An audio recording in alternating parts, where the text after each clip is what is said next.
예, 그 디모데전서는요, 그 별명이 목회서신이라고 되어 있습니다.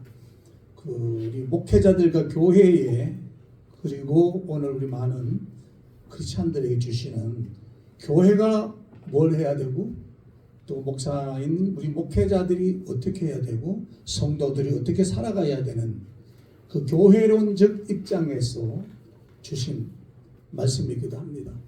코로나 이후에 교회가 무엇인가 또 교회란 무엇인가에 대한 재조명이 필요하다는 시점에 와 있는 것 같습니다. 디모데전서 두 가지가 있는데 하나는 교회 사명이 그럼 뭐냐 라는 것입니다. 교회 사명은 첫째 예배의 사명이라고 말씀드리고 싶습니다. 교회는 믿는 사람들이 모여서 하나님의 말씀을 듣고 찬양하고 기도하면서 하나님에게 영광을 돌리는 그 사명이 교회의 사명입니다. 우리 교회에서 예배를 드리고 즉 말씀을 듣고 찬양을 하고 기도하면서 그 예배를 통해서 우리가 하나님의 형상을 닮아갑니다. 예배를 통해서 내가 예수 그리스도를 닮아져 가는 거죠. 요즘은 굳이 인터넷이 많이 발달했지 않습니까? 그래서 집에서 말씀을 들을 수도 있고 성경을 볼 수도 있고 기도할 수도 있고 찬송할 수도 있는데 굳이 교회 가서 예배를 드릴 필요가 있겠나 하는 사람들이 적지 않습니다. 즉 무교회론주의자들이 많아지고 있는 거죠. 근데 사실은 성경 히브리서에 가보면은 그럼에도 불구하고 너희는 모이기를 힘쓰라 그럽니다. 교회의 사명은 바로 예배입니다. 우리가 예배를 그냥 드린다기보다는 예배를 드림으로써 나를 쳐서 복종시키는 내 자신의 인격이 형성되고요. 그 예배 가운데 하나님을 만나면서 내 부르심의 소명도 다시 깨닫게 되고 잠시 세상의 물결에 잊어버렸던 내 사명이 무엇인지도 예배를 통해서 깨닫게 되고 내가 잠깐 잊어버렸던 구원의 그 감격이 예배를 통해서 다시 살아나게 됩니다. 그래서 우리 예배를 통해서 하나님의 형상을 닮아가고 예수 그리스도의 삶을 닮아져 가게 됩니다. 그래서 이 예배를 정말로 소중히 여겨야 됩니다. 교회를 사랑하고 예배를 잘 드리는 사람 치고 세상에 가서 잘못된 사람이 없습니다. 우리 주변을 한번 보세요. 다듬어진 인격, 다듬어진 삶, 참으로 그 모습들을 들어보면요. 예배 가운데 하나님 말씀 듣고 예배 가운데 자신을 드리고 찬양하고 기도하며 자신을 훈련해 나가면서 그 예배에 익숙해졌던 사람, 그 사람들이 나가가지고 남에게 괴롭힐지도 모르고 남의 것들 하기 전에 봉사하고 섬기는 정말로 작은 예수 그리스도의 삶을 살아가게 됩니다.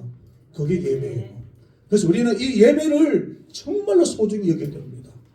그래서 교회를 요즘 참 이렇게 모이면은 이런 교회 저런 교회 많이 하잖아요. 여러분 우리도 모이는 교회 예배의 소중함을 우리 한번 다시 재조명해 볼 필요가 있습니다. 두 번째로 교회 사명이 뭐냐? 양육입니다. 저희는 제가 그 부교자 시절에요 영아부가 있었어요. 태중에부터 미취학까지 그 영아부에 가보면은 젊은 신혼부부가요 임신했는 아이를 이렇게 안고 하나님을 예배드리고 다듬으면서 기도합니다. 그 모태에서부터 예배드리는 법을 배우는 그 아이가 자라나면서 신앙을 벗어나지 않는 거예요. 저 양육입니다. 하나님의 말씀을 가르치고 양육하고 또 성경을 통해서 양육하기도 하고요. 교회 20명, 30명, 50명 새신자들 오면요. 새가족부들이 바빠져요. 왜? 그 사람들을 성경을 가르치고 말씀을 가르치고 그렇게 공부를 가르치면 되거든요. 그것도 중요하지만 더 중요한 거는 예배 가운데 말씀을 들으면 제가 양육이 되는 거예요. 하나님의 말씀을 들음으로써 믿음이 성장하게 되고요.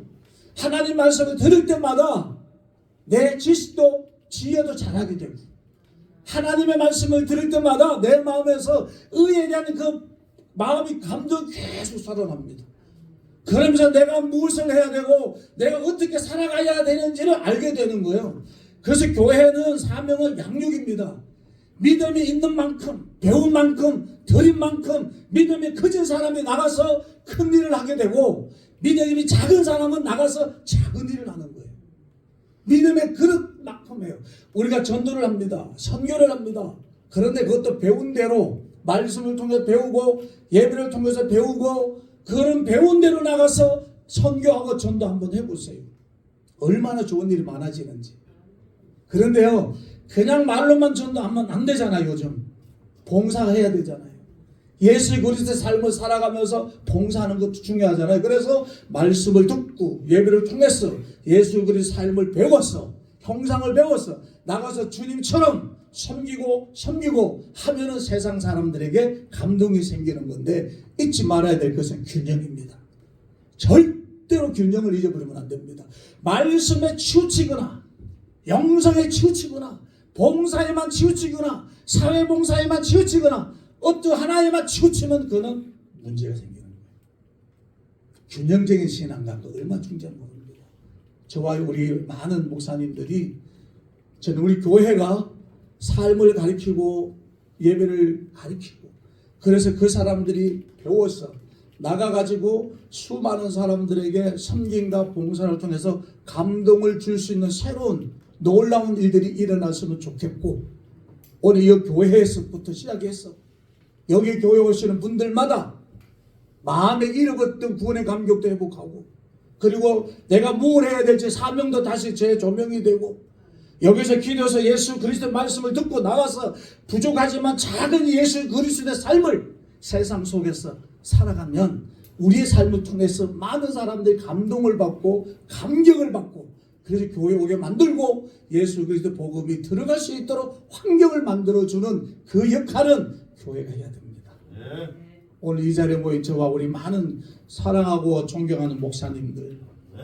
이제는 우리 교회의 사명 지켜야 되고, 예배의 사명 지켜야 되고, 양육의 사명은 지켜야 되고, 오늘 우리 여기 목사님 교회에 그런 훈련되고 예수의 삶을 살아가는 많은 분들이 나가서 그 사람을 통해서 많은 사람들이 다시 예수 그리스도에게 돌아오게 만들어지는 그 놀라운 은혜가 저와 여러분들이 있게 되기를 바라고요. 교회가 참 필요하다. 정말로 예배에 목숨을 걸어야 된다. 이 귀한 사명을 저와 우리 귀한 존경하고 사랑하는 목사님들과 같이 공유하면서 한번 잘 실천을 옮기고 사명 감당할 수 있게 되기를 간절한 마음으로 제가 말씀을 드립니다. 감사합니다.